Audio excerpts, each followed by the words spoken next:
And welcome dear student, कैसे हैं आप सभी। उम्मीद करता हूं कि आप सभी बहुत अच्छे होंगे। तो गाइस एक बार फिर से मिल गए हैं एक और बेहतरीन और लाजवाब सेशन के साथ। तो आइए मिलकर जो है क्लास को स्टार्ट करते हैं। क्लास के अंदर जो है वो क्या रहने वाला है मैं पहले आपको बताता हूं। क्लास के अंदर हम करने वाले हैं 25 मोस्ट इंपोर्टेंट क्वेश्चन, 25 एमसीक्यू जो है वो हम करने वाले हैं। और एमसीक्यू जो स्पेशली है वो किसके लिए रहेंगे, तो जो आप एसएससी जीडी का एग्जाम देने जा रहे हैं, एसएससी जीडी का चाहे एग्जाम देने आप जा रहे हैं, चाहे आप दिल्ली पुलिस का एग्जाम देने जा रहे हैं, तो इनके लिए जो है काफी इंपॉर्टेंट क्वेश्चन रहेंगे, मोस्ट इंपॉर्टेंट क्वेश्चन रहेंगे। यानी कि अगर आप एग्जाम के अंदर जाएंगे तो डायरेक्ट यहां से क्वेश्चन जो है वो आपको एग्जाम के अंदर देखने को मिलेगा। ठीक है, तो एक भी क्वेश्चन को स्किप नहीं करना है, ध्यान से पढ़ना है, अच्छे से जो है क्वेश्चन को करके भी खुद से देखना है, एक बार ट्राई करना है। ठीक है, ताकि आपसे हो पाए। और अपनी तैयारी को भी साथ में आप क्या करते रहेंगे, चेक करते रहेंगे। लास्ट में आप अपने रिजल्ट को जरूर देखिए एक बार कि आपके कितने क्वेश्चन जो है वो ठीक हुए थे, कितने क्वेश्चन जो है वो गलत हुए थे। यहां से आपको अपना आकलन होगा कि आपकी तैयारी जो है वो किस तरह की है। तो आइए ज्यादा देरी हम नहीं करते, क्लास को स्टार्ट करते हैं। क्लास का पहला क्वेश्चन जो है वो आपके सामने आ रहा है।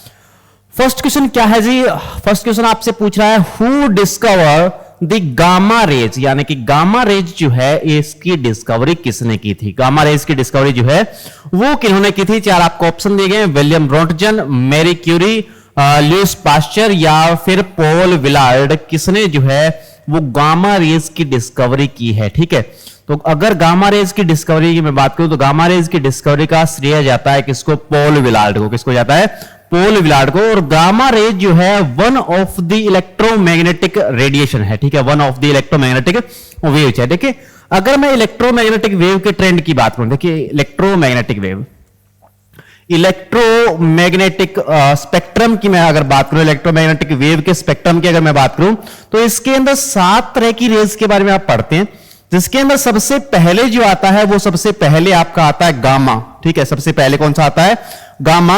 अगर मैं गामा की बात करूं तो गामा की जो फ्रीक्वेंसी है वो सबसे ज्यादा होती है। गामा की फ्रीक्वेंसी क्या होती है, सबसे ज्यादा होती है, यानी कि मैक्सिमम जो फ्रीक्वेंसी होती है वो गामा रेज की होती है। उसके बाद जो लेमडा है, यानी कि लेमडा यानी कि वेवलेंथ। ठीक है, लेमडा का मतलब क्या है, यहां पर लेमडा का मतलब है वेवलेंथ। ठीक है, वेवलेंथ जो है, वेवलेंथ यानी कि तरंग दैर्ध्य, तरंग दैर्ध्य जो है वो गामा की सबसे कम होती है। क्या होती है, मिनिमम होती है।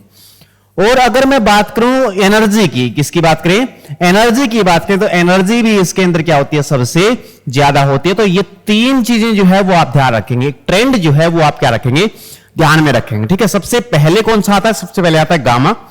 उसके बाद दूसरे नंबर पे आता है जी एक्सरे, दूसरे नंबर पे कौन आता है, एक्सरे। और यहां पर जो आपके दिए गए हैं विलियम रोंटगन, इन्होंने एक्सरे की डिस्कवरी की थी। ठीक है, इन्होंने क्या किया था, विलियम रोंटगन ने एक्सरे को डिस्कवर किया था। किसको डिस्कवर किया था, एक्सरे को। और इसके लिए 1901 यानी कि 1901 के अंदर इनको नोबेल प्राइज भी मिला था। ठीक है, नोबेल प्राइज 1901 के अंदर मिला था एक्सरे की डिस्कवरी के लिए, किसको, विलियम रोंटगन को। तो एक्सरे, उसके बाद तीसरा जो आता है, तीसरा आता है यहां पर, ठीक है, यूवी रेडिएशन।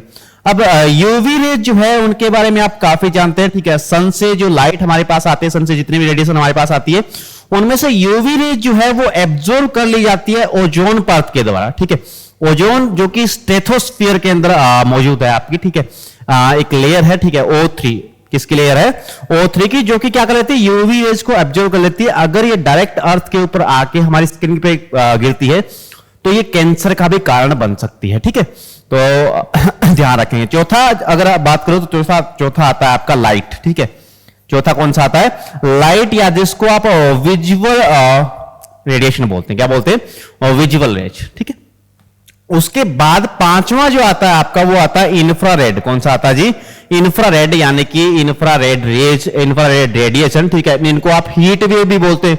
क्या बोलते हैं जी, हीट वेव भी बोलते हैं। तो क्वेश्चन आपका इस तरह से भी बन सकता है कि हीट वेव जो है वो किसको कहा जाता है, तो इंफ्रारेड को कहा जाता है। इसके अलावा जो आपका एक इफेक्ट होता है जिसको आप बोलते हैं ग्रीन हाउस इफेक्ट, तो कौन सी रेडिएशन जो है वो ग्रीन हाउस इफेक्ट का कारण बनती है, तो वो भी कौन सी बनती है, वो भी इंफ्रारेड आपकी बनती है। छठे नंबर पे यहां पर आता है आपकी माइक्रोवेव, और सातवें नंबर पे आता है जी रेडियो वेव। ठीक है, माइक्रोवेव और रेडियो वेव। ठीक है, यहां पर अगर मैं रेडियो वेव की बात करूं अलग से, तो रेडियो वेव की जो लैम्डा होती है वो क्या होती है, मैक्सिमम होती है। लैम्डा सबसे ज्यादा किसकी होती है, वो रेडियो वेव की होती है। इसके अलावा फ्रीक्वेंसी जो है वो क्या होती है, सबसे कम यानी कि मिनिमम होती है। और अगर बात करें एनर्जी की तो वो भी क्या होती है आपकी मिनिमम होती है। ये भी क्या रखेंगे आप अच्छे से ध्यान में रखेंगे, ये ट्रेंड जो है वो आपको अच्छे से क्या रखना है ध्यान में रखना, ठीक है। रेडियो वेव जो है इसकी लेमडा सबसे क्या है ज्यादा है और लेमडा सबसे कम किसकी है, जो सबसे ऊपर आ रही है, यानी कि लेमडा सबसे कम है गामा की, ठीक है। तो ये पैटर्न जो है एक वो आपको क्या रखना है ध्यान में रखना है। यहां से बहुत सारे क्वेश्चन, ठीक है, बहुत सारे क्वेश्चन जो है वो इस पैटर्न से आपको डायरेक्ट एग्जाम के अंदर मिलने वाले हैं, ठीक है। डायरेक्ट एग्जाम के अंदर ऐसे क्वेश्चन आपको मिलेंगे। चलिए तो नेक्स्ट क्वेश्चन की बात करते हैं। ये क्वेश्चन उम्मीद करता हूं कि आपको समझ आ गया है, आपको क्लियर हो गया है, ठीक है। नेक्स्ट क्वेश्चन देखिए कैसा है। Which type of mirror give the magnification of +1.5 +1.5 का मैग्निफिकेशन देने वाले मिरर का यहां पर नाम आपको बताना है। कौन सा हो सकता है वो, ओनली कॉन्वेक्स मिरर हो सकता है या फिर ओनली कॉनकेव मिरर हो सकता है या फिर बोथ कॉनकेव और कॉन्वेक्स हो सकते हैं या फिर ओनली आपका प्लेन मिरर हो सकता है। यानी कि किस प्रकार का दर्पण जो है वो +1.5 का मैग्निफिकेशन यानी कि आवर्धन देता है। देखिए यहां पर मैग्निफिकेशन 1.5, इसका मतलब क्या है, इसका मतलब है कि जो वस्तु है आपकी, ठीक है, अगर आप उस मिरर के सामने वस्तु को रखेंगे तो वस्तु का जो इमेज है वो 1.5 गुना बड़ा बनेगा, ठीक है। ये 1.5 टाइम्स बनेगा। यानी कि अगर आपने किसी वस्तु को रख दिया, मान लीजिए आपने 3 सेंटीमीटर की वस्तु रख दी, ठीक है, 3 सेंटीमीटर की वस्तु अगर आपने रख दी तो उसका जो आपका इमेज का आकार है वो क्या होगा 4.5 सेंटीमीटर का आपको दिखाया, यानी कि 1.5 गुना दिखेगा। क्या दिखेगा, 1.5 गुना आपको दिखेगा। तो ध्यान रखेंगे मैग्निफिकेशन जब भी आपको दिया जाता है, जैसे मैग्निफिकेशन आपको बोला जाए 2, ठीक है, मैग्निफिकेशन 2 अगर बोला जाए तो इसका मतलब है कि आपका ऑब्जेक्ट का साइज जो है वो है, मान लीजिए नॉर्मल आपका 2 सेंटीमीटर, तो इमेज का साइज होगा 4 सेंटीमीटर, ठीक है, यानी कि डबल साइज की इमेज बनेगी। तो इस तरह से मैग्निफिकेशन का मतलब ये है। तो यहां पर आपसे पूछा गया +1.5 का मैग्निफिकेशन कौन देता है। देखिए मिरर बेसिकली हमारे पास 3 तरह के मिरर हैं। एक है जी प्लेन मिरर, एक होता है प्लेन मिरर यानी कि जिसको आप बोलते हैं समतल दर्पण। क्या बोलते हैं, समतल दर्पण। अच्छा, दूसरा है जी आपका कॉन्वेक्स मिरर। कौन सा मिरर, कॉन्वेक्स मिरर, जिसको आप बोलते हैं उत्तल दर्पण। क्या बोलते हैं जी, उत्तल दर्पण। और अगला है आपके पास कॉनकेव मिरर यानी कि अवतल दर्पण। कौन सा दर्पण, अवतल दर्पण। तो ये 3 तरह के दर्पण आपके पास होते हैं, ठीक है। अगर मैं मैग्निफिकेशन की बात करूं, एम की बात करूं, तो मैग्निफिकेशन जो है वो प्लेन मिरर का क्या होता है, =1 होता है, ठीक है। और मैग्निफिकेशन हमेशा देता है ये प्लस का। कैसा मैग्निफिकेशन देता है, हमेशा प्लस का देता है और =1 देता है। अब ये प्लस का मतलब क्या है या माइनस का मतलब क्या है। देखिए प्लस का जब भी मैग्निफिकेशन आपको बोला जाए कि मैग्निफिकेशन एम की वैल्यू जो है वो 2 तरह की आपकी हो सकती है, प्लस हो सकती है या फिर माइनस हो सकती है। अगर माइनस होगी तो आपका इमेज कैसा होगा, आपका इमेज होगा रियल, और अगर एम की वैल्यू प्लस होगी तो आपकी इमेज होगी वर्चुअल। कैसी इमेज होगी, वर्चुअल इमेज होगी, ठीक है। तो इस तरह से प्लस माइनस का ये मतलब है, ठीक है। अच्छा, अगली बात करें अगर कॉन्वेक्स मिरर की, तो यहां पर हमेशा मैग्निफिकेशन की वैल्यू क्या रहती है, <1 रहती है। क्या रहती है, <1 रहती है। मैग्निफिकेशन हमेशा इसका <1 होता है और मैग्निफिकेशन हमेशा क्या होगा, प्लस का ही होगा। जबकि अगर अवतल दर्पण की अगर बात करें तो ये मैग्निफिकेशन आपको <1 भी दे सकता है, m >1 भी दे सकता है और m आपका =1 भी दे सकता है। इसके अलावा m जो है इसके अंदर प्लस का भी हो सकता है और m आपका माइनस का भी हो सकता है। कैसा भी आपको m मिल सकता है। यानी कि जो आपसे क्वेश्चन पूछा गया अब तक आप समझ गए होंगे +1.5 का मैग्निफिकेशन है। देखिए प्लेन मिरर ये नहीं हो सकता है, ना ये कॉन्वेक्स मिरर हो सकता है। तो एक ही पॉसिबिलिटी आपके पास बचती है कि ये कॉनकेव मिरर या फिर अवतल दर्पण ही हो सकता है। यानी कि जहां पर दिया गया है ओनली कॉनकेव, वो ऑप्शन हमारा क्या होगा, राइट आंसर होगा। यानी कि बी ऑप्शन जो है वो बी ऑप्शन जो है क्वेश्चन का क्या होगा, बिल्कुल राइट आंसर होगा, बिल्कुल सही आंसर आपका होने वाला है, ठीक है। तो ध्यान रखेंगे अच्छे से, क्या रखेंगे, इसको माइंड के अंदर रखेंगे कि क्या आंसर जो है वो आपका हो सकता है, ठीक है। बी ऑप्शन जो है वो क्या रहेगा, क्वेश्चन का राइट आंसर रहेगा। चलिए तो नेक्स्ट क्वेश्चन की बात करते हैं। बी ऑप्शन जो है केवल अवतल दर्पण, केवल अवतल दर्पण, ठीक है। चलिए नेक्स्ट क्वेश्चन देखते हैं। What is the value of G in CGS system. CGS system के अंदर जी की वैल्यू जो है वो क्या होगी, ठीक है। देखिए सीजीएस सिस्टम के अंदर यहां पर पूछा गया है। सीजीएस सिस्टम का मतलब यहां पर आपको जो क्वांटिटी लेनी है वो लेनी है सेंटीमीटर, ग्राम और सेकंड के अंदर, ठीक है। सीजीएस सिस्टम का मतलब ये सेंटीमीटर, ग्राम और सेकंड। अगर कोई डिस्टेंस है तो आप सेंटीमीटर के अंदर मेजर करेंगे उसको, अगर कोई मास है तो ग्राम के अंदर, और टाइम है तो सेकंड के अंदर, ठीक है। इस तरह से आप मेजर करेंगे। तो जी की वैल्यू आपको बतानी है। जी की वैसे नॉर्मल वैल्यू की अगर मैं बात करूं, जी की अगर वैल्यू की बात करें, जी देखिए वही जी है जिसकी खोज जो है, जिसके बारे में सबसे पहले बताया, जिसकी वैल्यू जो है वो सबसे पहले बताई थी हेनरी क्वेंडिस ने, और जिसका न्यूटन ने यूज किया था अपने फॉर्मूले के अंदर, यूनिवर्सल लॉ ऑफ ग्रेविटेशन के अंदर, ठीक है, जो कि आप पढ़ते हैं F is equal to G m1 m2 divide by R square. ये वाला फॉर्मूला जो आप पढ़ते हैं यूनिवर्सल लॉ ऑफ ग्रेविटेशन, जो न्यूटन ने दिया था, ठीक है। और इसके अंदर ये जो जी है, इसकी वैल्यू जो है वो किसने बताई थी? हेनरी क्वेंडिस ने बताई थी। और इस जी की वैल्यू जो है वो होती कितनी है? तो अगर मैं बात करूं एसआई सिस्टम के अंदर, किसके अंदर बात करें? एसआई सिस्टम के अंदर बात करें तो जी की वैल्यू होती है आपके 6.67 इंटू 10⁻⁻11 न्यूटन मीटर स्क्वायर पर KG square, newton metre square पर केजी स्क्वायर। लेकिन आपको यहां किसके अंदर बतानी है? सीजीएस सिस्टम के अंदर बतानी है। किसके अंदर बतानी है? सीजीएस सिस्टम के अंदर बतानी है। तो सीजीएस सिस्टम के अंदर क्या यूनिट बनेगी? देखिए ये जो आपका एसआई यूनिट दी गई है, इसको आप कन्वर्ट कर लीजिए। अगर मैं बात करूं 1 न्यूटन की, तो 1 न्यूटन बराबर होता है 10⁵ डायन, 10⁵ डायन। अगर 1 केजी की मैं बात करूं तो 1 केजी बराबर होता है 10⁻³ ग्राम। और मैं अगर 1 मीटर की बात करूं तो 1 मीटर बराबर होता है आपका 10⁻² सेंटीमीटर, 10⁻² सेंटीमीटर। तो इस तरह से ये वैल्यू जो है वो यहां पर आप रख दीजिए, तो आपको आंसर जो है वो किसके अंदर मिलेगा? सीजीएस के अंदर मिलेगा, डायन, ग्राम और सेंटीमीटर के अंदर, डायन, ग्राम और सेंटीमीटर के अंदर, ठीक है। देखिए यहां पर ये जो आपको वैल्यू दी गई है, ये वैल्यू आपको नहीं करना है। कुछ बच्चों ने जब ये क्वेश्चन पूछा गया था तो आंसर ए कर दिया था, लेकिन ए आंसर नहीं है, क्योंकि ये जो है ये वैल्यू है एसआई सिस्टम के अंदर, ठीक है। तो ये आंसर आपका नहीं बनेगा। आंसर आपका बनेगा डायन सेंटीमीटर स्क्वायर पर ग्राम स्क्वायर के अंदर, यानी कि ये भी आंसर आपका नहीं बन सकता जिसके अंदर न्यूटन मीटर स्क्वायर पर केजी स्क्वायर आ रहा है। ये दोनों आपके आंसर बन सकते हैं। अब वैल्यू देखते हैं क्या आती है, ठीक है। तो यहां पर देखिए, यहां पर अगर मैं रखूं वैल्यू तो 6.67 इंटू 10⁻11 ये तो है ही। न्यूटन की जगह में क्या रख दो? 1 न्यूटन है तो 10⁵ डायन, यानी कि गुणा में क्या कर दो? 10⁵, ये डायन के अंदर हो गया।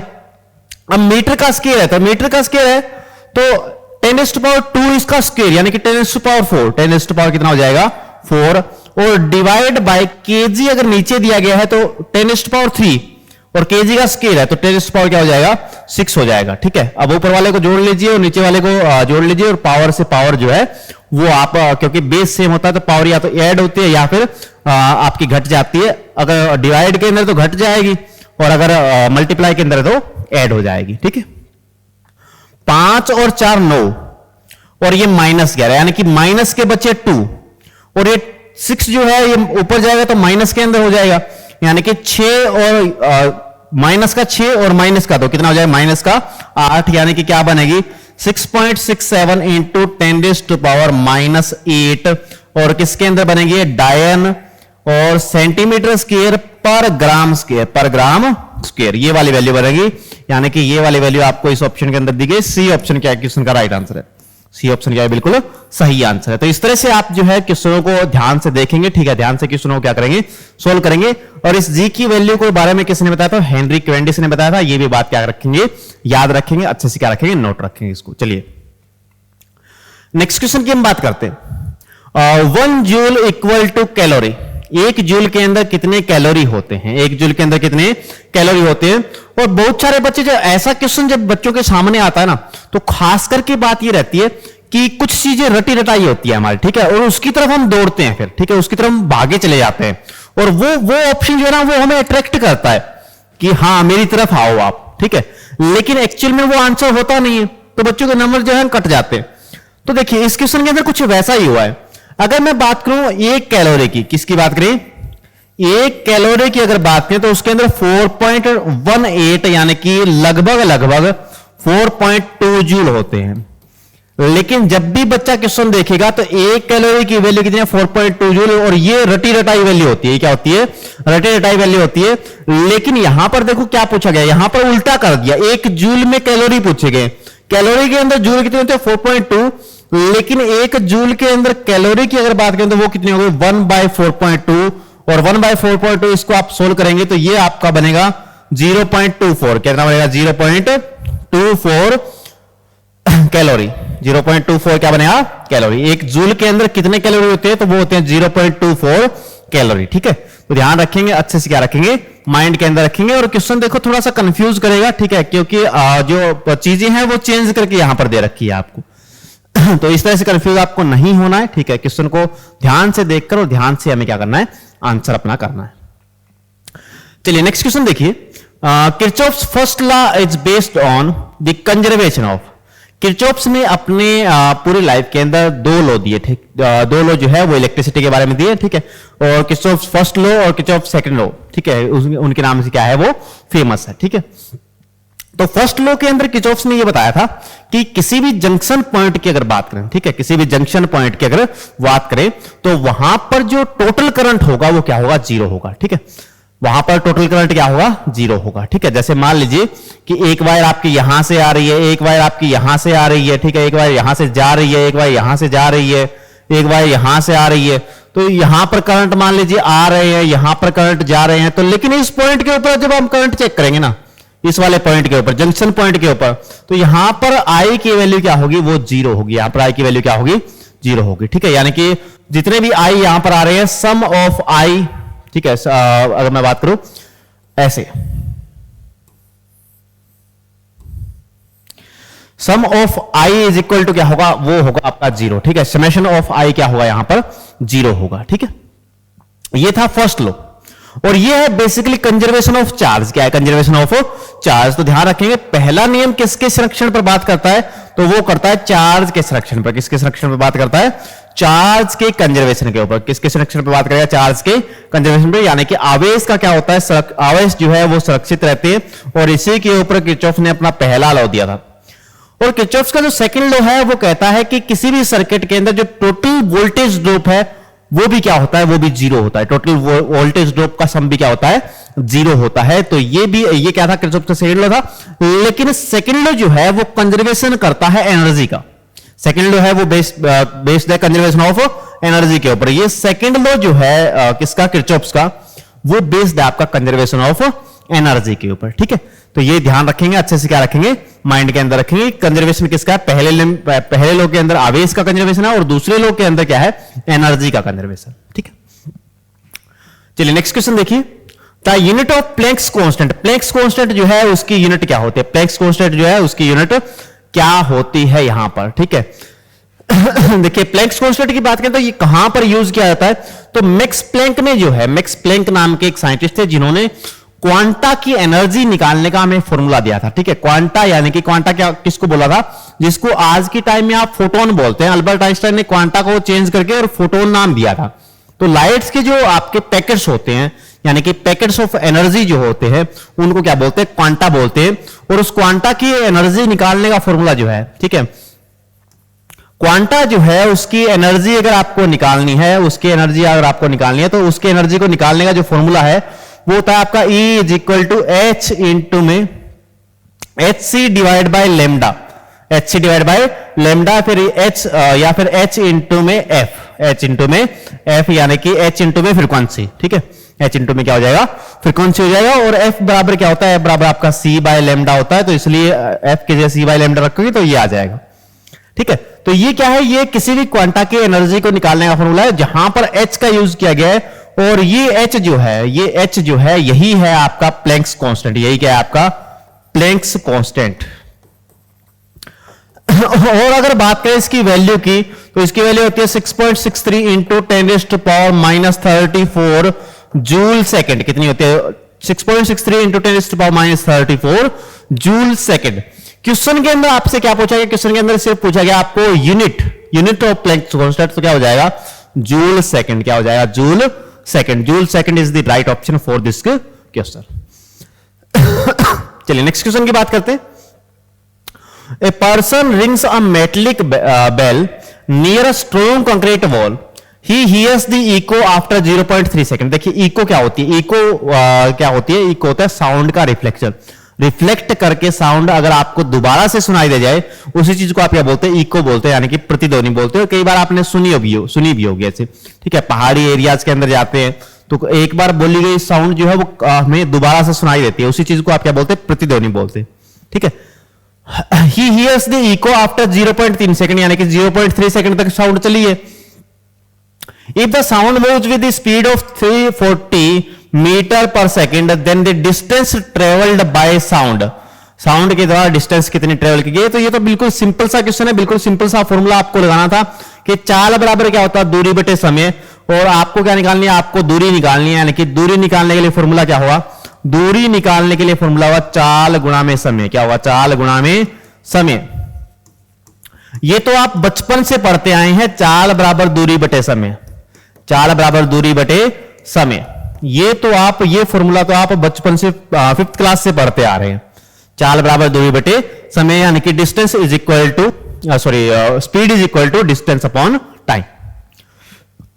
अब क्या करें, 0.3 इंटू में 340, इंटू में क्या कर देंगे, 340 कर देंगे, यानी कि डिवाइड बाय 10, 0 से आपका 0 गया, यानी कि 34 इंटू में 3, 4 3 12, 2 और 3 3 9 और 1 10, यानी कि 102 मीटर। 102 क्या हो जाएगा, मीटर। तो इतनी साउंड क्या कर लेगी, ट्रेवल कर लेगी, इतनी साउंड क्या कर लेगी, ट्रेवल कर लेगी, इतनी साउंड क्या करेगी, ट्रेवल करेगी। लेकिन इसी क्वेश्चन के अंदर ये पूछा जाए आपसे कि आपसे वो रिफ्लेक्टिंग सरफेस कितना दूर है जहां से साउंड लौट कर आ रही है, तो वो क्या होगी, वो आधी होगी। वो क्या होगी, वो आधी होगी, यानी कि 102 बटे में क्या कर देंगे, 2 कर देंगे, क्योंकि साउंड गई भी है और आई भी है वापस, ठीक है।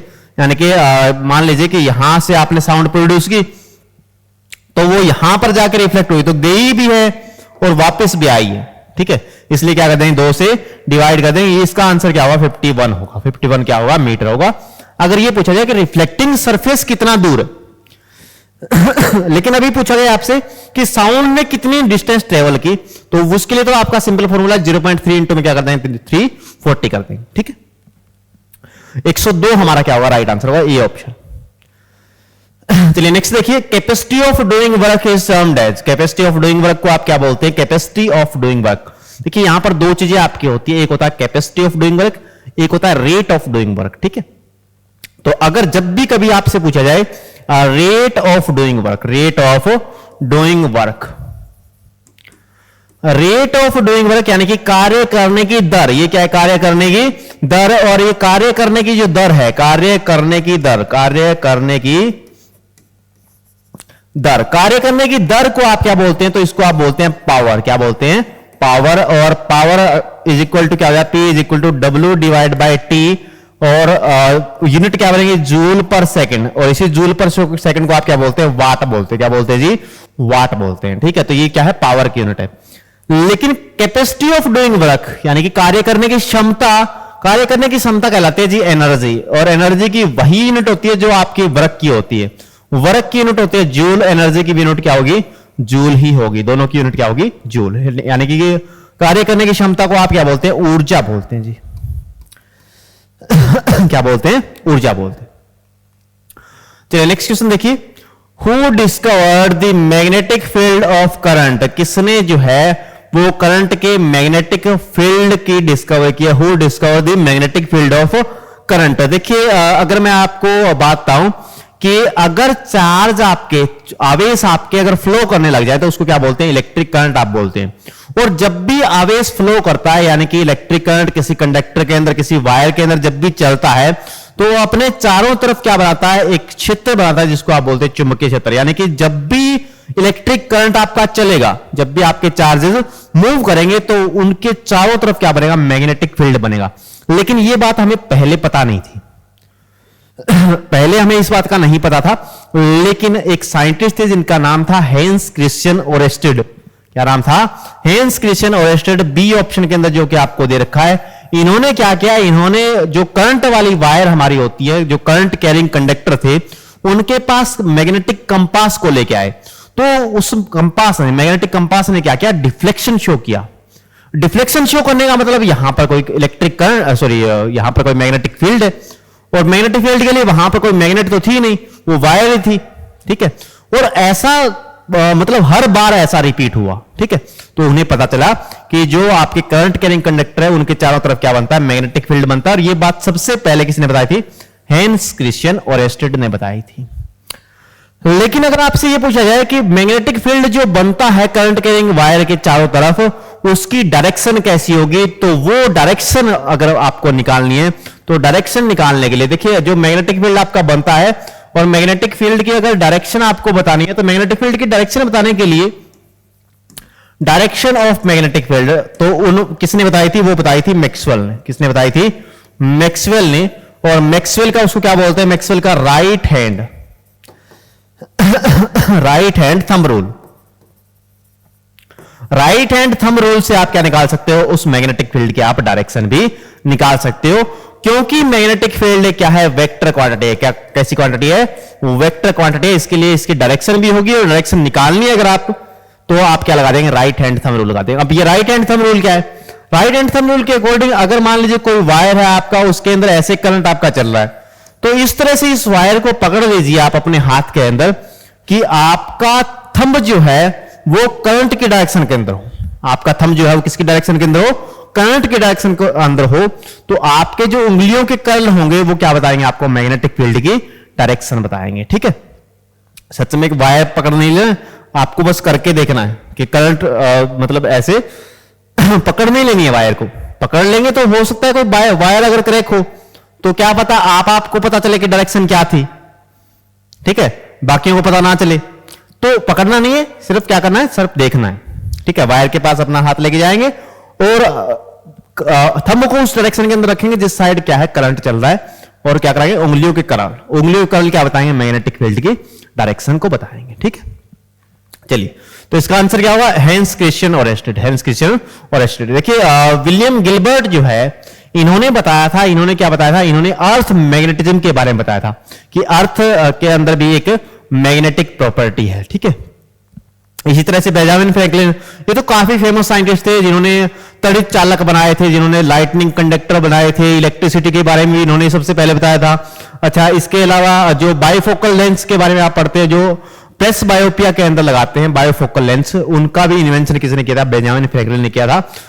चार्ल्स अगस्टिन डी कुलम, इन्होंने क्या किया था, इन्होंने कुलम्स लॉ दिया था। ठीक है, और कुलम्स लॉ की अगर बात करें तो कुलम्स लॉ क्या है आपका, तो वो है दो चार्जेस के बीच में फोर्स अगर निकालनी है आपको,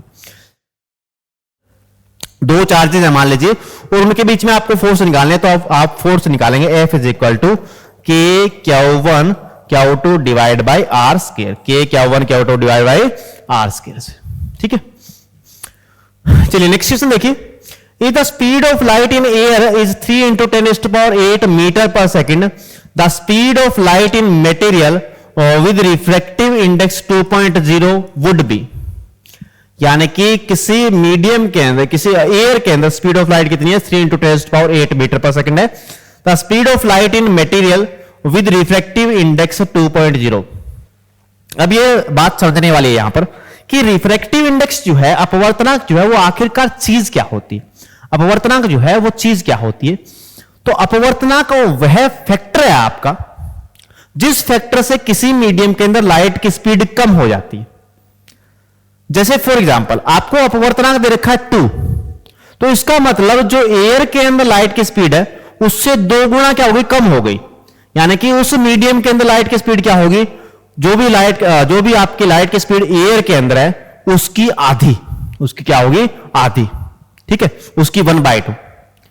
जैसे किसी मीडियम का रिफ्रैक्टिव इंडेक्स अगर 3 दिया गया है, मान लीजिए 3 दिया गया है, तो उस मीडियम के अंदर लाइट की स्पीड क्या होगी, जितनी लाइट की स्पीड एयर के अंदर है उसकी 1/3, उसकी क्या होगी, 1/3। तो ध्यान रखेंगे रिफ्रैक्टिव इंडेक्स ये वाली चीज होती है। तो यहां पर रिफ्रैक्टिव इंडेक्स अगर 2 दिया गया है, speed of light in air आपको 3 into 10 raised to power 8 दी गई है, तो कुछ नहीं करना, आपको क्या करना है, 3 into 10 raised to power 8 divide by क्या करते हैं, डिवाइड बाय 2 कर देंगे, और ये होगी वेलोसिटी ऑफ लाइट या speed of light in medium, in that medium जिसका रिफ्रैक्टिव इंडेक्स आपको ये 2.0 दिया गया है।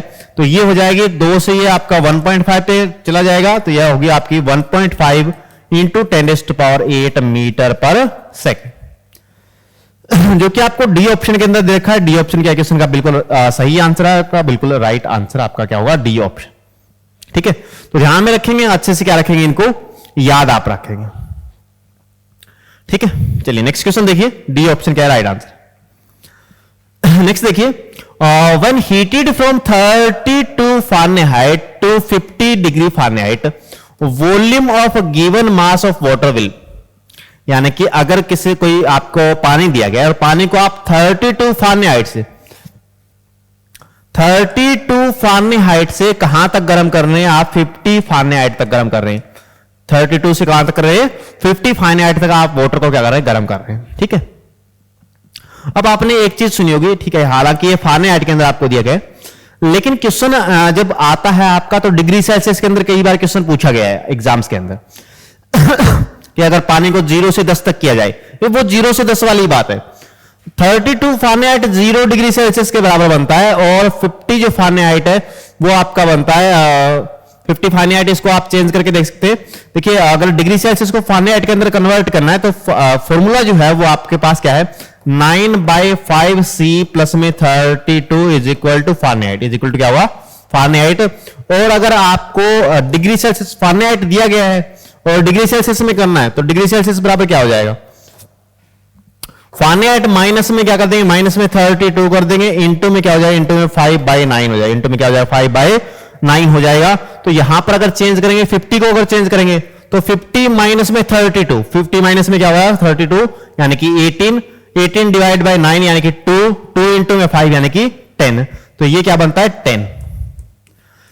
और कई बार क्वेश्चन ऐसे यही से पूछा जाता है कि 0 से लेकर अगर 10 तक वाटर को गर्म करते हैं तो वाटर के वॉल्यूम के साथ या डेंसिटी के साथ क्या परिवर्तन आता है, क्या चीजें वहां पर घटित होती हैं। तो एक टेम्परेचर आता है आपका 4 डिग्री सेल्सियस, 4 डिग्री सेल्सियस। ठीक है, यहां पर अगर किसकी बात करें, पानी की बात करें, किसकी बात कर रहे हैं हम, पानी की स्पेशली बात करें, वाटर की बात कर रहे हैं। ठीक है, तो 4 डिग्री सेल्सियस के ऊपर पानी की जो डेंसिटी होती है, डेंसिटी वो क्या होती है, वो आपकी मैक्सिमम होती है, वो क्या होती है, मैक्सिमम। और जो पानी की वॉल्यूम होती है वो क्या होती है, वो होती है मिनिमम, वो क्या होती है, मिनिमम होती है। ठीक है, तो 0 से लेकर मान लीजिए 4 तक लेके आ रहे हैं, 0 से लेकर कहां तक ले आ रहे हैं, 4 तक, और 4 से कहां लेके जा रहे हैं, 10 तक लेके जा रहे हैं, 10 डिग्री सेल्सियस, या फिर 32 से 50 वाली वही बात होगी। ठीक है, जो यहां पर होगी। अब देखो क्या होगा, अब भाई वॉल्यूम को तो क्या होना है, 4 डिग्री पे मिनिमम होना है ना, तो इसका मतलब यहां कहीं 0 डिग्री पे थोड़ी बहुत ज्यादा होगी, तभी तो यहां मिनिमम है 4 डिग्री पे, यानी कि ज्यादा थी और 4 डिग्री पे मिनिमम हो रही है, तो यहां पर वॉल्यूम क्या होगी, वॉल्यूम कम होती जाएगी, वॉल्यूम क्या होती जाएगी, कम होती जाएगी। कम का मतलब डिक्रीज होती जाएगी, क्या होती जाएगी, डिक्रीज होती जाएगी। और अगर 4 से आगे देखें तो 4 पे मिनिमम है तो 10 पे थोड़ी ज्यादा होगी ना, और ज्यादा होने के लिए क्या करना पड़ेगा, बढ़ना पड़ेगा, यानी कि ज्यादा होगी, यानी कि क्या होगी, ज्यादा। और ज्यादा होने के लिए क्या करना पड़ेगा, बढ़ना पड़ेगा, यानी कि क्या होना पड़ेगा, इंक्रीज होना पड़ेगा वॉल्यूम को। ठीक है, तो पहले क्या होगी, डिक्रीज होगी, और फिर क्या होगी, इंक्रीज होगी। वहीं अगर डेंसिटी के बारे में क्वेश्चन होता तो पहले क्या होती, पहले इंक्रीज होती, फिर क्या होती, डिक्रीज होती। लेकिन अभी किसके बारे में है, वॉल्यूम के बारे में है। तो वॉल्यूम के बारे में है तो क्या करेगी, पहले डिक्रीज करेगी एंड देन क्या करेगी, इंक्रीज करेगी। पहले घटता है और फिर क्या होगा, बढ़ता है, फिर पहले घटता है और फिर क्या हुआ, बढ़ता है। डी ऑप्शन है आपका क्या हो जाएगा, राइट आंसर हो जाएगा। ठीक है, ये 32 से लेकर 50 वाली बात वही है जो 0 से लेकर 10 वाली बात है। या फिर आपको यह भी बोल सकता है कि 273.15 केल्विन से लेकर और हम कर रहे हैं 283.15 केल्विन, तो भी आपकी सेम ही बात होगी, तो भी आपकी क्या होगी, सेम यही वाली बात होगी। ठीक है, तो अच्छे से क्या रखेंगे, इसको माइंड में रखेंगे, अच्छे से क्या रखेंगे, ध्यान में रखेंगे, कॉन्सेप्ट को समझते जाएंगे, कॉन्सेप्ट को पकड़ के चलेंगे और क्वेश्चन क्या करते जाएंगे, सोल्व करते जाएंगे। चलिए नेक्स्ट देखिए, the fastest mode of transfer of heat, यानी कि हीट को ट्रांसफर करने का सबसे फास्ट मेथड कौन सा है, हीट को ट्रांसफर करने का सबसे फास्ट मेथड कौन सा है, कंडक्शन है, कन्वेक्शन है, या फिर रेडिएशन है, या फिर नन ऑफ दिस। देखिए पहली बात तो मैं आपको बता दूं कि ये जो कंडक्शन आपका होता है, कंडक्शन सिर्फ किसके अंदर होता है, सॉलिड के अंदर। कंडक्शन किसके अंदर होता है, सॉलिड के अंदर। सॉलिड के अंदर जब हीट आपकी ट्रांसफर होती है, जैसे आपने आपका जो कुकर है, मान लीजिए उसके अंदर आप सब्जी बना रहे हैं, तो वो कुकर आपका पूरा का पूरा गर्म हो जाता है। ठीक है, तो पूरा का पूरा किस वजह से गर्म होता है, वो कंडक्शन की वजह से। किस वजह से, कंडक्शन की वजह से। ठीक है, जैसे मान लीजिए आपने कोई लोहे की रोड ले ली है, उसको एक साइड से आप गर्म करो तो पूरी रोड क्या हो जाएगी, गर्म हो जाएगी आपकी, किसकी वजह से, कंडक्शन की वजह से। इसी तरह से जो लिक्विड आपके होते हैं, लिक्विड प्लस गैसेस, ये जो आपके गर्म होते हैं, ये किसकी वजह से होते हैं, ये होते हैं कन्वेक्शन की वजह से। अब कंडक्शन और कन्वेक्शन के अंदर थोड़ा सा फर्क है। देखिए कंडक्शन के अंदर जो एक्चुअल मटेरियल जो है ना, वो आपका नहीं चलता, मटेरियल जो है वो वहीं का वहीं रहता है, लेकिन हीट जो है वो फिर भी ट्रांसफर हो जाती है, ठीक है। लेकिन कन्वेक्शन के अंदर जो मटेरियल है वो खुद मूव करके जाता है, खुद क्या करता है, मूव करता है। और तीसरा यहां पर आता है रेडिएशन, पानी गर्म होना, या फिर जो आपका एसी के द्वारा रूम का ठंडा होना, या फिर हीटर के द्वारा रूम का गर्म होना, ये सारे किसकी वजह से होते हैं, कन्वेक्शन की वजह से, ठीक है। और एक आता है आपका रेडिएशन, इसके लिए कोई मीडियम की रिक्वायरमेंट नहीं होती। विकिरणन जो यहां पर है, इसके लिए कोई मीडियम की रिक्वायरमेंट नहीं होती। ये सॉलिड लिक्विड गैस नहीं, बल्कि ये वैक्यूम के अंदर भी हो सकता है। ये वैक्यूम के अंदर भी हीट का ट्रांसफर जो वैक्यूम के अंदर होता है वो किसके द्वारा होता है, रेडिएशन के द्वारा होता है, ध्यान रखेंगे। और वो रेडिएशन कौन सी होती है, मैंने आपको पहले ही क्वेश्चन के अंदर बताई थी, हीट रेडिएशन, जिसको आप क्या बोलते हैं, हीट रेडिएशंस, ठीक है, जिनको आप इंफ्रारेड भी बोलते हैं, क्या बोलते हैं, इंफ्रारेड रेज भी बोलते हैं, ठीक है। और इनकी जो स्पीड है, इनकी स्पीड बहुत ज्यादा होती है, 3 × 10⁸ मीटर पर सेकेंड, इतनी स्पीड होती है जितनी लाइट की स्पीड होती है, ठीक है। तो सबसे फास्ट मेथड कौन सा होगा यहां पर, वो होगा विकिरण, यानी कि रेडिएशन, यानी क्या होगा, रेडिएशन, ठीक है। कई बार क्वेश्चन आपसे और भी पूछा जाता है कि जो आपकी सन से हमारे पास हीट आ रही है वो किस प्रोसेस के द्वारा आ रही है, तो वो आ रही है रेडिएशन के द्वारा। किसके द्वारा आ रही है, रेडिएशन के द्वारा। इतना आप क्या रखेंगे, माइंड में रखेंगे, इतना आप क्या रखेंगे, ध्यान में रखेंगे, ठीक है। विकिरण, संवहन और चालन, ये 3 आपके मेथड है हीट को ट्रांसफर करने के, ठीक है। चलिए नेक्स्ट क्वेश्चन देखिए, the range of platinum resistance thermometer, यानी कि प्लेटिनम जो रेजिस्टेंस थर्मोमीटर है उसकी रेंज क्या होती है। देखिए थर्मोमीटर भी आपके बहुत सारी क्वालिटी के, बहुत सारे अलग अलग तरह के थर्मोमीटर जो है वो हमने बना रखे हैं, ठीक है। कोई आपका मरकरी थर्मोमीटर है, जो आप नॉर्मल टेम्परेचर मेजर करते हैं, ठीक है, जो आपका बुखार चेक करने आता है। अब वो क्या है, वो आपका मरकरी थर्मोमीटर है, सिंपल, ठीक है। कई बार आपने देखा होगा, आजकल तो खैर डिजिटल आ गए, लेकिन फिर भी बुखार चेक करने के लिए वो जीभ के नीचे रख देते हैं ऐसे, ठीक है, और कहते हैं कि थोड़ी देर के लिए लगाए रखो, और उसके बाद आपका टेम्परेचर चेक किया जाता है आपकी बॉडी का। तो वो जो आपका थर्मोमीटर है वो क्या है, वो आपका सिंपल मरकरी थर्मोमीटर है। और ये जो मरकरी थर्मोमीटर है ये होता है आपका स्टैंडर्ड वॉल्यूम थर्मोमीटर। क्या होता है, स्टैंडर्ड वॉल्यूम थर्मोमीटर। इसी तरह से एक होता है मैग्नेटिक थर्मोमीटर, एक होता है हाइड्रोजन गैस थर्मोमीटर, एक होता है पायरोमीटर। इसी तरह से एक है आपका प्लेटिनम रेजिस्टेंस थर्मोमीटर। लेकिन आपसे क्या पूछा गया, आपसे पूछा गया प्लेटिनम रेजिस्टेंस जो थर्मोमीटर है इसकी रेंज क्या होती है। तो अलग अलग जो आपके थर्मोमीटर है वो अलग अलग टेम्परेचर को मेजर करने के लिए बनाए गए हैं। देखिए प्लेटिनम रेजिस्टेंस थर्मोमीटर जो है बहुत अगर लो टेम्परेचर हो गया, -273 डिग्री तक चला गया, तो वो टेम्परेचर ये मेजर नहीं कर पाएगा। या फिर बहुत हाई टेम्परेचर है, जैसे 6000 डिग्री सेल्सियस टेम्परेचर अगर मेजर करना है तो वो आप मरकरी थर्मोमीटर से मेजर नहीं कर सकते, ठीक है। उसके लिए आपके अलग अलग क्या बनाए गए, थर्मोमीटर बनाए गए। तो जो प्लेटिनम रेजिस्टेंस थर्मोमीटर है इसकी रेंज क्या होती है, इसकी रेंज होती है -200 डिग्री सेल्सियस से लेकर 1200 डिग्री सेल्सियस तक, ठीक है। -200 से लेकर 1200 तक ये मेजर कर सकता है, ठीक है। इससे कम या इससे ज्यादा टेम्परेचर मेजर नहीं किया जा सकता इसके द्वारा। लेकिन एक होता है पायरोमीटर। पायरोमीटर जो है काफी ज्यादा जो टेम्परेचर, जैसे सूर्य के बाहर की जो किरण है उसका टेम्परेचर 6000 डिग्री सेल्सियस, तो वो टेम्परेचर मेजर करने के लिए पायरोमीटर बनाया गया। क्या बनाया गया है, पायरोमीटर बनाया गया। तो स्टार का टेम्परेचर अगर मेजर करना है तो उसके लिए पायरोमीटर का आप क्या कर लेंगे, यूज कर लेंगे, ठीक है। तो इसी तरह से अलग अलग आपके टेम्परेचर स्केल बनाए गए हैं। इस तरह से बहुत लो अगर टेम्परेचर आपको मेजर करना है तो आप या तो हाइड्रोजन गैस थर्मोमीटर या फिर मैग्नेटिक थर्मोमीटर का क्या करते हैं, यूज आप करते हैं, ठीक है। ध्यान में रखेंगे ए ऑप्शन, -200 से लेकर 1200 डिग्री सेल्सियस तक। चलिए नेक्स्ट देखिए, what is measure in cusec. Cusec के अंदर क्या मेजर किया जाता है, तो बड़ा ही सिंपल क्वेश्चन है। क्यूसेक के अंदर क्या मेजर किया जाता है, तो ये मेजर किया जाता है फ्लो ऑफ वाटर। क्या मेजर किया जाता है, फ्लो ऑफ वाटर को आप क्यूसेक के अंदर मेजर करते हैं। वहीं पर अगर प्योरिटी ऑफ गोल्ड की बात करें तो इसको आप कैरेट के अंदर मेजर करते हैं। किसके अंदर मेजर करते हैं, कैरेट के अंदर, ठीक है। इस तरह से डिस्टेंस की बात करें तो डिस्टेंस को आप मेजर करते हैं मीटर के अंदर। किसके अंदर मेजर करते हैं, मीटर के अंदर। स्पीड ऑफ लाइट ये किसके अंदर मेजर करते हैं, मीटर पर सेकंड के अंदर, ठीक है। और फ्लो ऑफ वाटर को किसके अंदर मेजर किया जाता है? क्यूसेक के अंदर। चलिए नेक्स्ट देखिए, which of the following is not unit of heat. Heat की यूनिट कौन सी नहीं है? देखिए हीट की अगर मैं बात करूं तो हीट की जो नॉर्मल यूनिट है वो आपकी क्या होती है? वो आपकी होती है कैलोरी, ठीक है, जैसे आपका हो गया जूल, जैसे आपकी होगी आरग, ये सारे किसकी यूनिट है? हीट की यूनिट है। कैलोरी, आरग, जूल यहां पर आपको दिया गया है। अच्छा, इसके अलावा इलेक्ट्रॉन वोल्ट हो गया, किलोवाट हावर हो गया, ये सारी जो है ये सारे किसकी यूनिट है? हीट की यूनिट है, या फिर एनर्जी की, या फिर वर्क डन। इन तीनों की यूनिट क्या होती है? सेम होती है। हीट, वर्क डन और एनर्जी, इन तीनों की यूनिट क्या होती है? आपकी सेम ही होती है। और वो ये वाले यूनिट है आपकी, इलेक्ट्रॉन वोल्ट है, किलोवाट हावर है, आरग है, जूल है, कैलोरी है, ठीक है। लेकिन अगर न्यूटन पर मीटर की बात करूं मैं, न्यूटन पर मीटर, ये देखिए ये यूनिट है आपकी सरफेस टेंशन की। किसकी यूनिट है? सरफेस टेंशन की। सरफेस टेंशन की यूनिट जो होती है वो क्या होती है? आपकी न्यूटन पर मीटर होती है।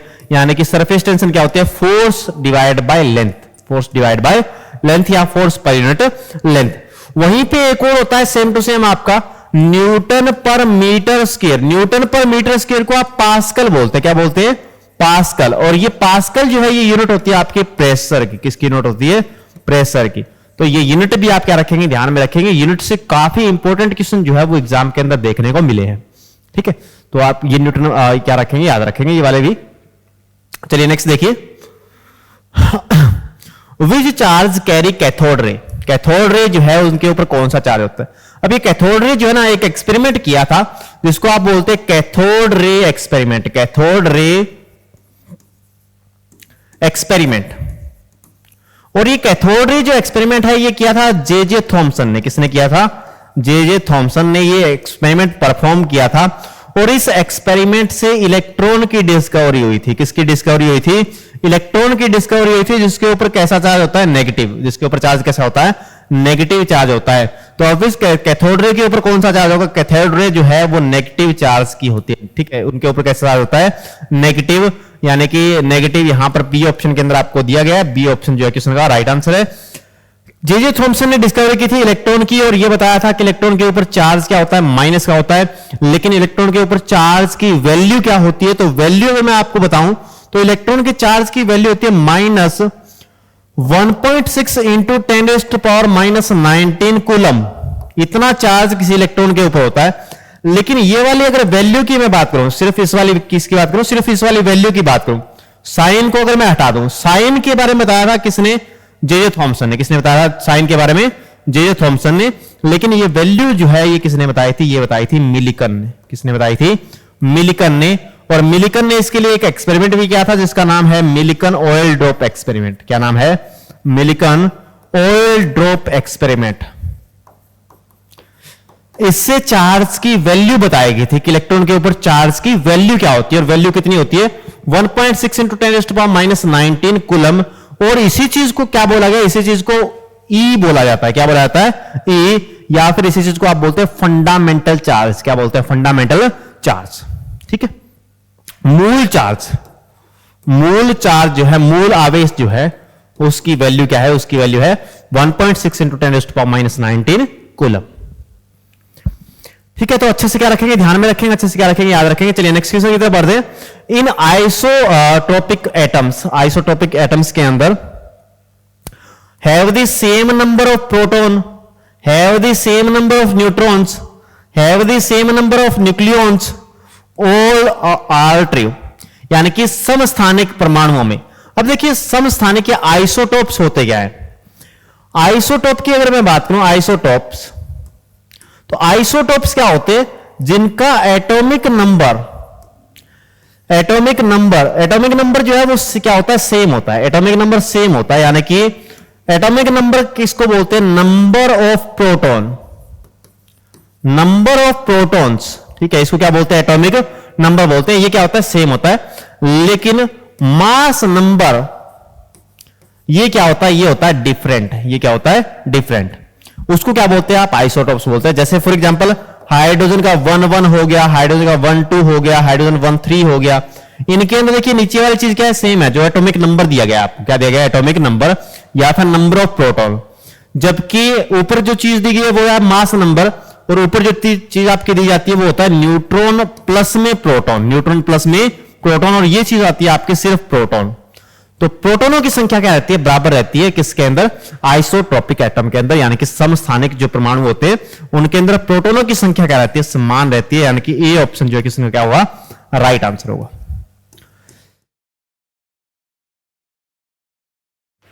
ये ऑप्शन क्या क्वेश्चन का बिल्कुल सही आंसर है। चलिए नेक्स्ट क्वेश्चन देखिए,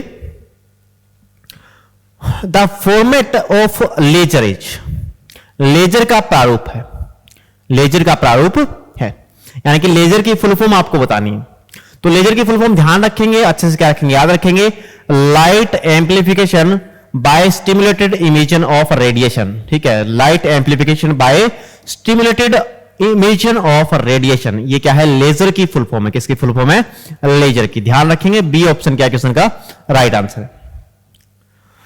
चलिए नेक्स्ट देखिए, in which medium does sound travel faster, कौन से मीडियम के अंदर साउंड जो है वो सबसे तेज चलती है, कौन से मीडियम के अंदर साउंड जो है वो सबसे तेज चलती है, गैस के अंदर, लिक्विड के अंदर, सॉलिड के अंदर, या फिर वैक्यूम के अंदर, गैस, तरल, ठोस और निर्वात।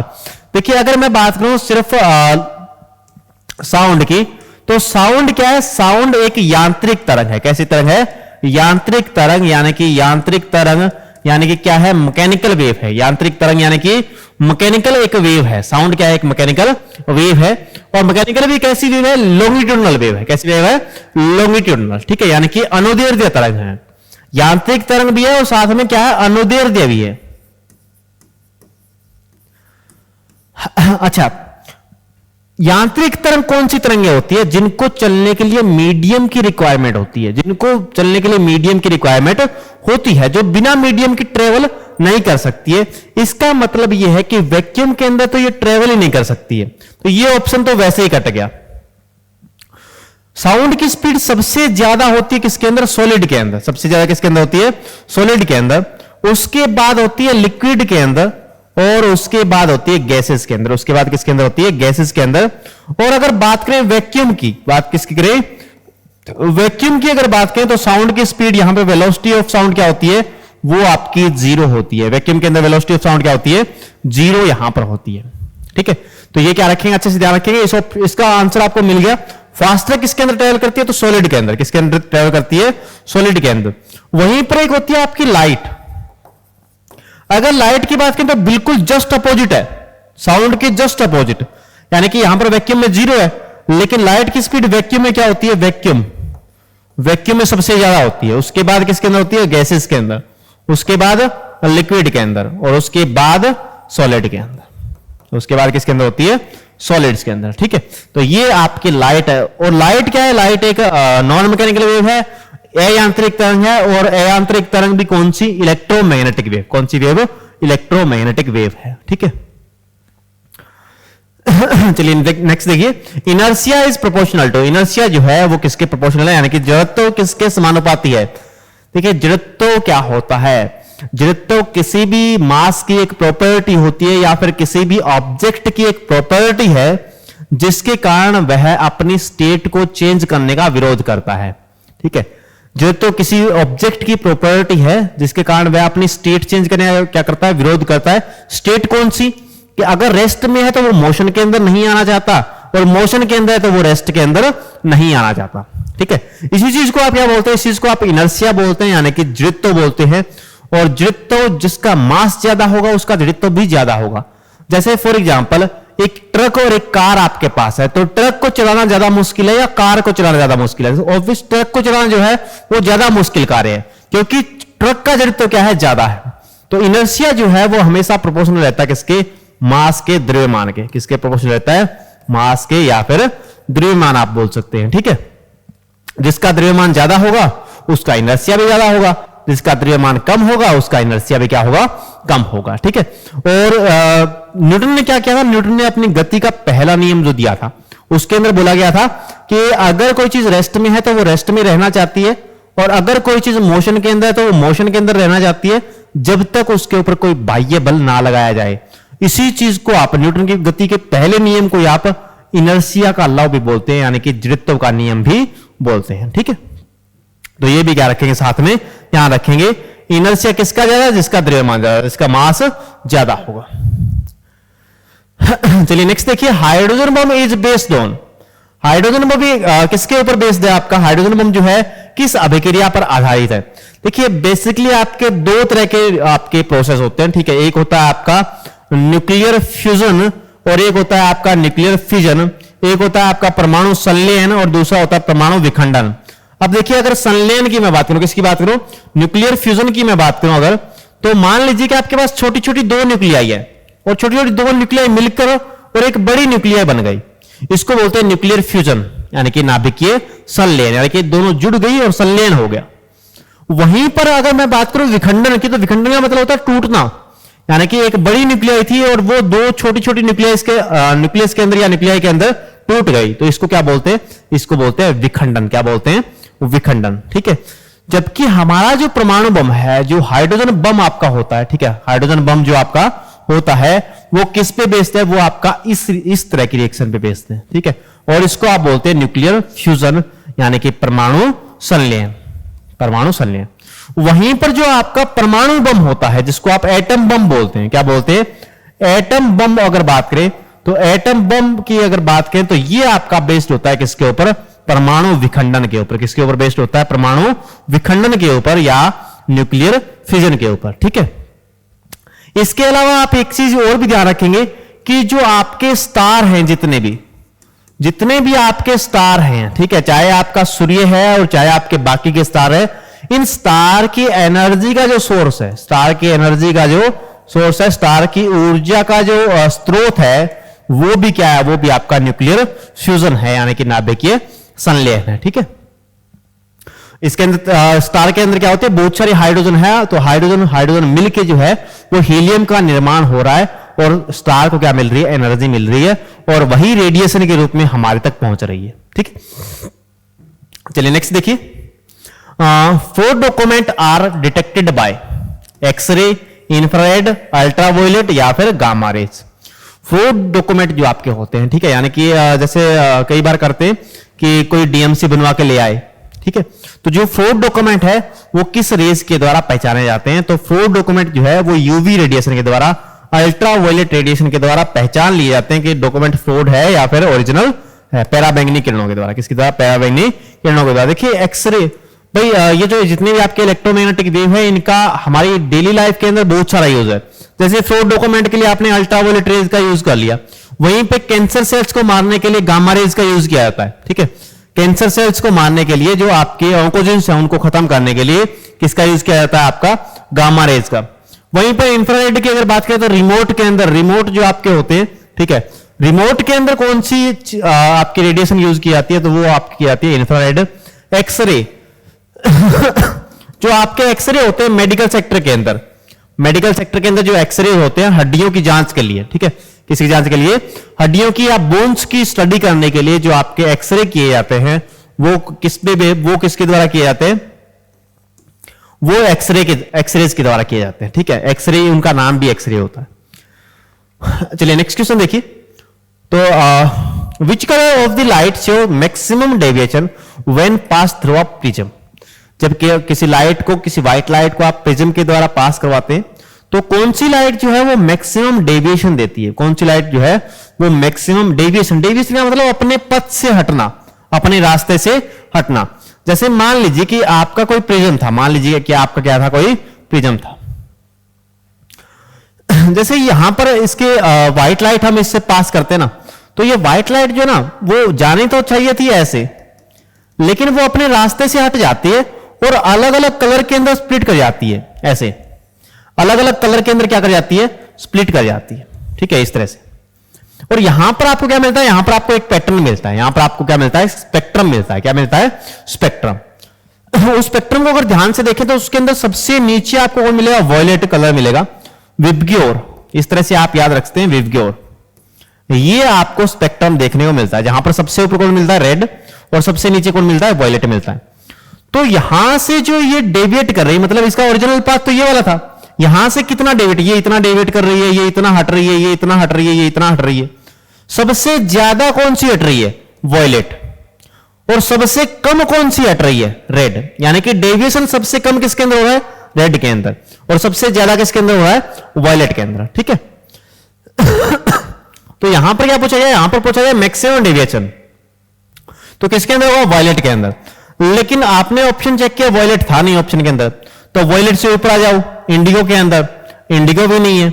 उसके ऊपर आ जाओ ब्लू के अंदर, ब्लू ऑप्शन के अंदर दिया गया है, तो ब्लू हमारा क्या हो जाएगा, राइट आंसर हो जाएगा। यानी कि बी ऑप्शन क्या क्वेश्चन का बिल्कुल सही आंसर है आपका। नीला कलर जो है इन दिए गए कलर के अंदर सबसे ज्यादा डेविएट करता है, सबसे ज्यादा अपने पथ से हटता है।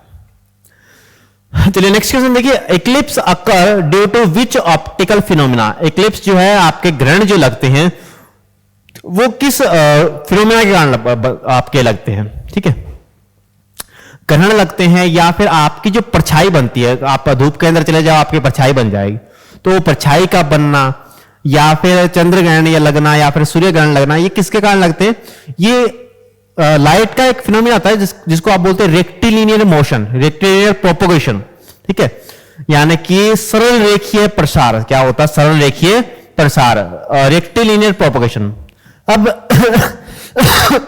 कैसे हुआ देखो, जैसे मान लीजिए लाइट यहां से ऐसे आ रही थी, अब लाइट के बीच में जैसे ही कोई चीज आ जाती है ना, तो लाइट तो सीधी चल रही है, लाइट तो सीधा चलना है लाइट को, तो अब ऐसा तो नहीं कि लाइट यहां से टकरा के इसके चारों तरफ घूम के और यहां आ गई, लाइट ऐसा नहीं कर पाती, ठीक है।